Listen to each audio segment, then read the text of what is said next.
بھائیوں، عزیزوں،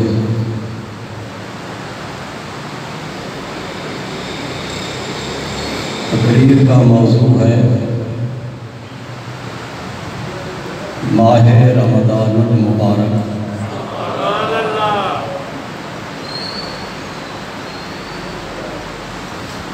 جنہوں نے ماسک نہیں لگائے ماسک لگا دیں،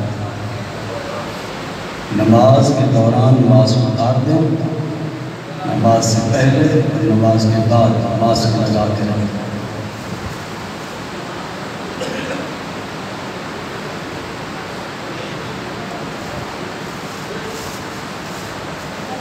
گزشتہ جمعۃ المبارک کے خطاب میں نے حضور صلی اللہ علیہ وسلم کے مبارک خطاب کے کچھ اقتباس بیان کیے تھے۔ آپ صلی اللہ علیہ وسلم نے ماہ رمضان شروع ہونے سے ایک دو دن پہلے خطاب ارشاد فرمایا تھا۔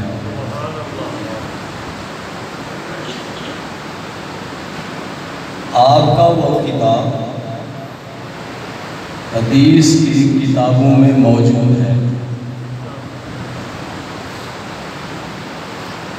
پچھلے جمعۃ المبارک کے خطاب کا خلاصہ یہ ہے، حضور صلی اللہ علیہ وسلم نے ارشاد فرمایا، ان قریب تم پر برکت والا مہینہ سایہ فگن ہو رہا ہے۔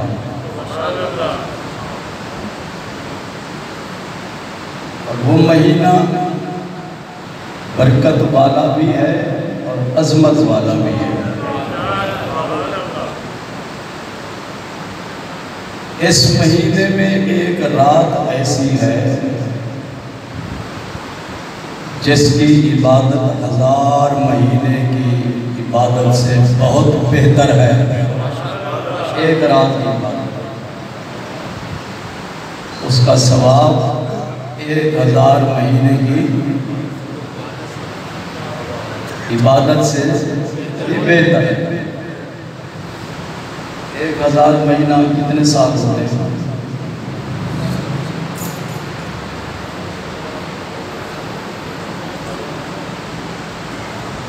1000 مہینے کے کتنے سال ہوتے ہیں؟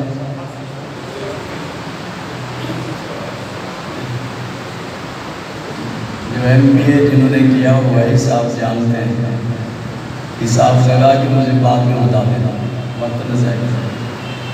اس کے بعد آپ نے ارشاد فرمایا کہ اس مہینے کو اللہ تعالیٰ نے یہ برکت عطا فرمائی ہے کہ اگر کوئی شخص اس مہینے میں ایک فرض ادا کرے اسے دوسرے مہینوں کے 70 فرضوں کے برابر ثواب ملتا ہے۔ ایک فرض ادا کرا، ہم نے جمعہ پڑھیں گے انشاءاللہ۔ اس جمعہ کا ثواب پچھلے مہینوں کے 70 جمعوں کے برابر ثواب ملے گا صرف اس ایک جمعہ کی۔ اور اگر کسی نے زکوٰۃ کا 1 روپیہ خرچ کیا اس مہینے میں تو اسے دوسرے مہینے کے 70 روپے کے برابر ثواب ملے گا۔ یہ تو فرض کی بات ہے۔ اور فرمایا اگر کسی نے نفل ادا کی، کیا؟ تو نفل کا ثواب، اس کو نفل کا ثواب نہیں ملے گا بلکہ دوسرے مہینے کے فرض کے برابر اس کو ثواب ملے گا۔ وہ یہ سمجھ لے کہ میں نے نفل ادا نہیں کی ماہ رمضان میں، یعنی لفظ تو ظاہری طور پر تو نفل کہا جائے گا لیکن حقیقت میں اس کا ثواب فرض کے برابر ہو۔ پھر ارشاد فرمایا وشہر الصبر، یہ ماہ رمضان صبر کا مہینہ ہے۔ معظم صاحب پچھلے جمعہ میں نے یہ بھی بیان کیا تھا کہ رمضان اللہ کا نام ہے۔ وید صاحب رمضان اللہ کا نام ہے۔ تو حضور صلی اللہ علیہ وسلم نے فرمایا یہ نہ کہو کہ رمضان آیا اور رمضان چلا گیا۔ رمضان آیا اور چلا گیا، اللہ کے بارے میں تو نہیں کہہ سکتے کہ اللہ آیا اور چلا گیا۔ تو اس لیے جب بھی آپ یہ لفظ استعمال کریں تو کہیں ماہ رمضان، کیا ماہ رمضان۔ فرمایا یہ رمضان صبر کا مہینہ، صبر کا، صبر عربی زبان کا لفظ ہے، اس کا معنی ہے روکنا۔ کیا معنی ہے اس کا؟ روکنا۔ جب ہم روزہ رکھتے ہیں تو اپنے آپ کو کھانے سے، پینے سے، حرام چیزوں سے، ان سب چیزوں سے اپنے آپ کو روک دیتے ہیں۔ ہمیں سخت قسم کی پیاس لگی ہوتی ہے اور سامنے جام شیریں یا روح افزا یا انار کا شربت رکھا ہوتا ہے ٹھنڈا، دل چاہتا ہے کہ پی لیں، لیکن اللہ کا حکم ہمارے سامنے ہوتا ہے تو اللہ کے حکم کے تعمیل میں ہم اس کو ہاتھ بھی نہیں لگاتے۔ جب اس کا پورا ٹائم آتا ہے تو پھر ہم اس کو استعمال کرتے ہیں۔ جی سحری سے لے کے افطار تک ہم اپنے آپ کو روک کے رکھتے ہیں، پینے سے بھی، کھانے سے بھی۔ سمجھ رہے ہیں؟ تو اس لیے ارشاد فرمایا ہوا شہر الصبر، یہ مہینہ صبر کا مہینہ ہے۔ جی اس کا مہینہ ہے صبر کا مہینہ۔ بولیں سارے بولیں۔ تو کیا صرف کھانے پینے سے ہم رک جائیں؟ حرام چیزوں سے بھی روکنے کا حکم ہے۔ حضور صلی اللہ علیہ وسلم نے ارشاد فرمایا جو شخص روزہ رکھ کر جھوٹ بولتا ہے، روزہ رکھ کر جھوٹ بولتا ہے، اللہ تبارک و تعالیٰ کو اس شخص کے روزے کی کوئی ضرورت نہیں۔ اب روزہ رکھ کر دکاندار اپنی چیزیں مہنگی بیچے اور وہ یہ کہیں کہ جی ہم نے پیچھے سے ہمیں یہ مہنگی چیز ملی ہے، اگر جھوٹ بولتا ہے، روزہ رکھ کر جھوٹ بولنا تو گناہ کبیرہ ہے، ویسے بھی گناہ کبیرہ ہے۔ جھوٹ بولنا حرام ہے۔ کیا ہے؟ حرام ہے۔ جب حلال چیز روزے کی حالت میں ہمارے لیے جائز نہیں ہے تو باقی حرام چیزیں کیسے جائز ہو سکتے ہیں؟ اسی طرح روزے کی حالت میں کسی کی غیبت کرنا، چغل خوری کرنا، دل میں حسد رکھنا، بغض رکھنا، کینہ رکھنا، یہ ساری چیزیں کیا ہیں؟ حرام ہے، ناجائز ہے۔ اللہ ان چیزوں کو قبول نہیں کرتا۔ تو فرمایا یہ شہر، یہ مہینہ صبر کا مہینہ ہے، اپنے جذبات کو کنٹرول کرنے کا مہینہ ہے۔ اللہ اکبر۔ حضور صلی اللہ علیہ وسلم نے جب طائف کی زمین پہ قدم رکھ کر لوگوں کو اسلام کی دعوت دی، توحید کی دعوت دی، ارشاد فرمایا قولوا لا الہ الا اللہ، اس حقیقت کو تسلیم کر لو، اس ساری کائنات میں اللہ کے بغیر کوئی سچا خدا نہیں۔ لیکن وہ لوگ مشرک تھے، صدیاں گزر گئی تھی، شرک کرتے ہوئے، بتوں کی عبادت کرتے ہوئے، جھوٹے خداؤں کو خدا سمجھتے ہوئے، انہوں نے اس اعلان کو قبول نہ کیا اور اس کے بدلے میں ہنڈوں کو تیار کیا۔ انہوں نے حضور صلی اللہ علیہ وسلم کے مبارک جسم پر پتھر برسائے، آپ کا جسم زخمی ہو گیا، خون نکل رہا ہے۔ اس وقت فرشتہ حاضر ہوتا ہے، آپ مجھے اجازت دیں، یہ تمام پہاڑوں کا کنٹرول، پوری دنیا کے پہاڑوں کا کنٹرول میرے پاس ہے، میں ان کا ایڈمنسٹریٹر ہوں، مجھے اجازت دیں، میں ان دونوں پہاڑوں کو حکم دیتا ہوں یہ آپس میں مل جائیں گے اور اس بستی والوں کو کچل کے رکھ دیں گے۔ دوسرا فرشتہ حاضر ہوتا ہے، حضرت جبریل، یا رسول اللہ مجھے اجازت دیں کہ میں اس بستی کو اٹھاؤں اور آسمان تک لے جاؤں، پھر اس کو الٹا دوں گا اور یہ سارے لوگ صفحہ ہستی سے مٹ جائیں گے۔ حضور صلی اللہ علیہ وسلم نے اس وقت کیا فرمایا؟ حضور صاحب جسم زخمی ہے، کیا ہے؟ خون نکل رہا ہے، اور وہ جسم جس کی لطافت کا یہ عالم ہے کہ آپ کے جسم سے نکلنے والے پسینے کی جو خوشبو ہوتی ہے کستوری عنبر سے بھی زیادہ، آپ دن میں 100 مرتبہ نہا لیں، آپ کے پسینے سے بدبو ختم نہیں ہو سکتی، اور وہ جسم جس کا سایہ ہے۔ آپ لوگ دھوپ میں چلتے ہیں یا یہاں روشنی میں بیٹھے ہیں، سایہ ہے یا نہیں؟ اس پوری کائنات میں حضور صلی اللہ علیہ وسلم کی ذات پاک کو یہ امتیاز حاصل ہے کہ آپ کے جسم پاک کا سایہ نہیں تھا۔ سایہ پھر کیسے کہہ سکتے ہو کہ یہ حضور ہمارے جیسے سمجھ رہے ہیں؟ پھر اس جسم پاک کی عظمت کا یہ عالم کہ آپ کے جسم پر مکھی نہیں بیٹھ سکتی۔ یہ جو کہتے ہیں حضور صلی اللہ علیہ وسلم ہمارے جیسے تھے معاذ اللہ، ان کے چہرے کو مکھی نہیں چھوڑتی، جی ہر وقت بناتی رہتی ہے ان کے چہرے پر۔ اور حضور صلی اللہ علیہ وسلم کی خدمت میں جب یہ فرشتے حاضر ہوئے تو کیا فرمایا؟ باتیں سن تو رہے ہیں، عمل بھی کرنا چاہیے، نہیں آئی سمجھ؟ حدیث پاک جسم زخمی ہے اور پیشکش بھی ہو رہی ہے کہ ہمیں اجازت ہے، ہم ان کو تباہ و برباد کر دیں۔ آپ ارشاد فرماتے ہیں انا لم ابعث لعانا انما بعثت رحمتا،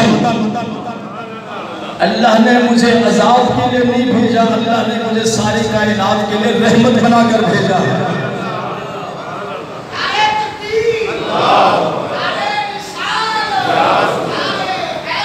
آپ اپنی اس تکلیف پر، اپنے ان زخموں پر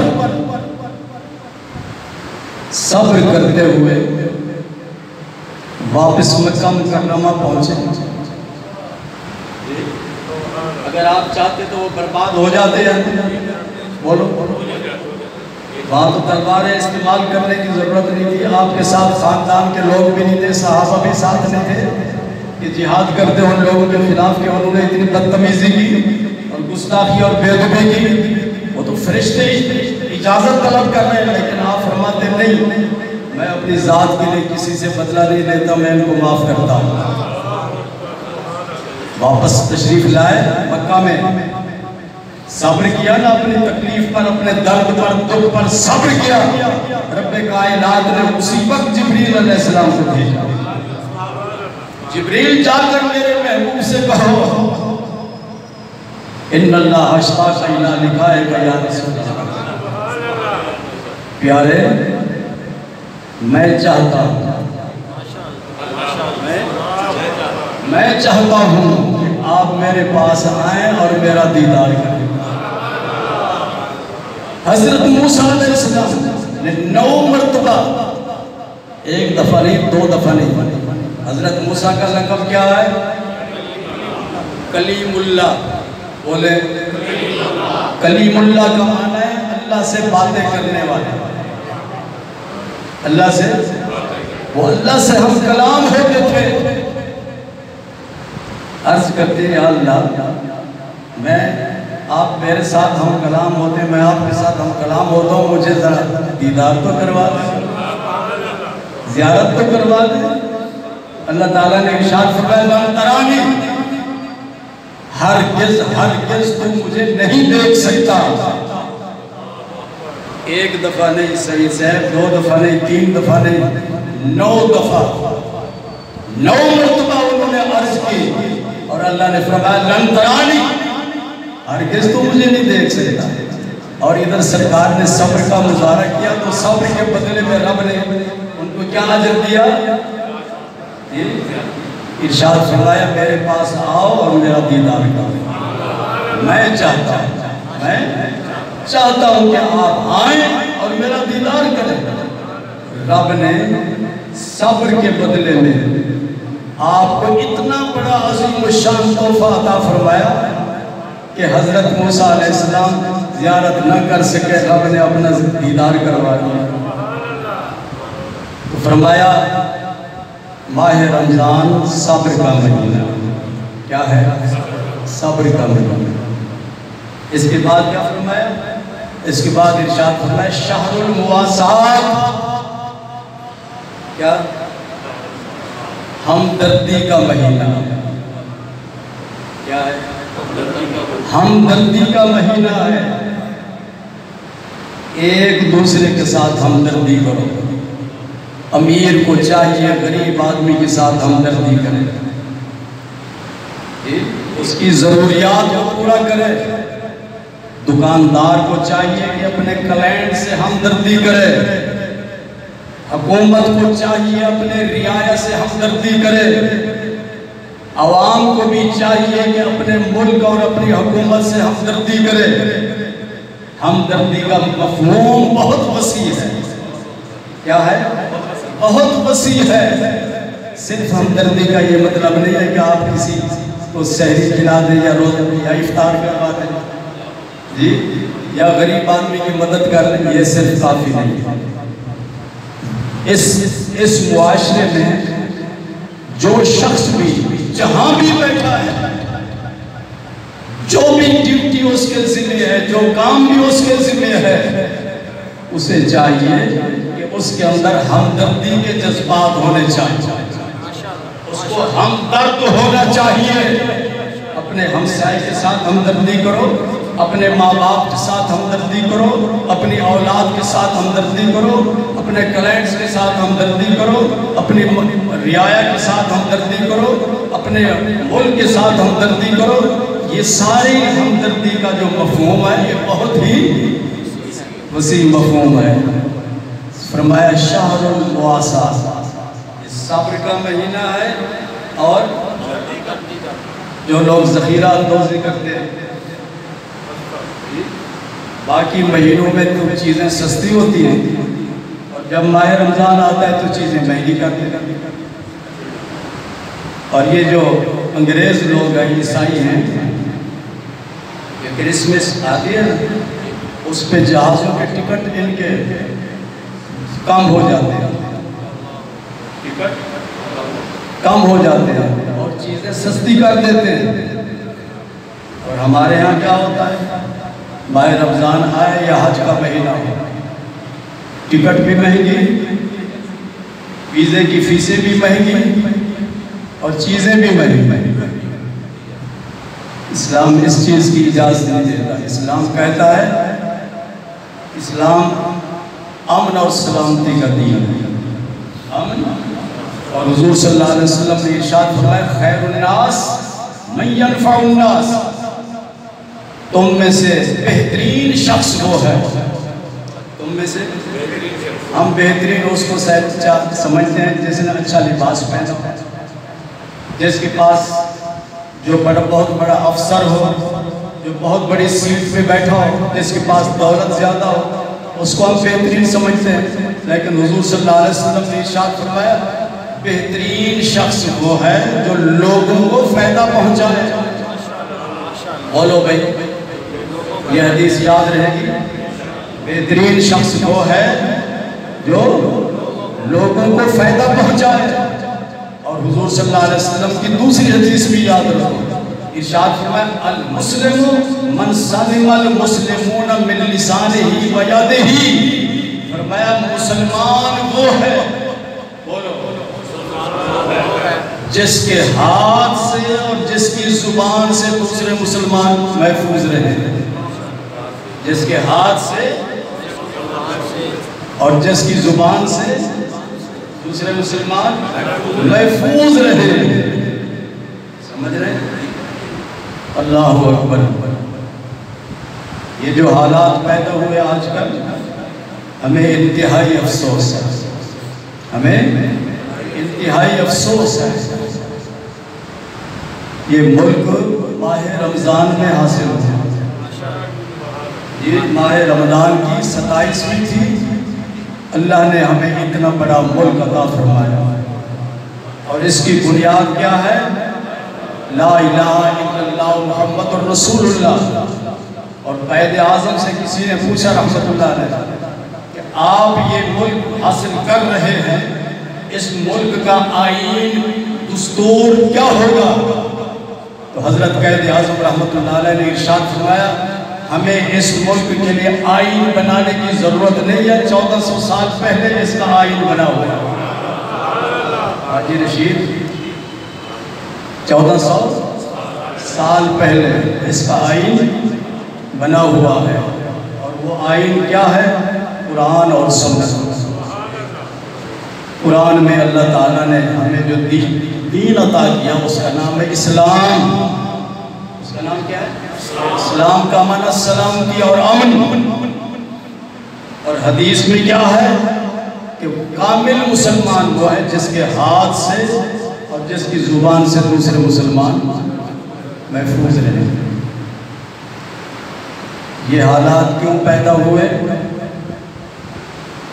اگر تحریک لبیک کے سعد حسین رضوی کو 13 اپریل اور وہ رات تھی کس کی؟ پہلی رات تھی ماہ رمضان. اگر 13 اپریل کو ان کو گرفتار نہ کرتے تو یہ جھگڑے فساد نہ ہوتے. جھگڑے فساد نہ ہوتے. اس کی مکمل طور پہ انکوائری ہونی چاہیے، تحقیق ہونی چاہیے کہ کس آدمی نے یہ شرارت کی،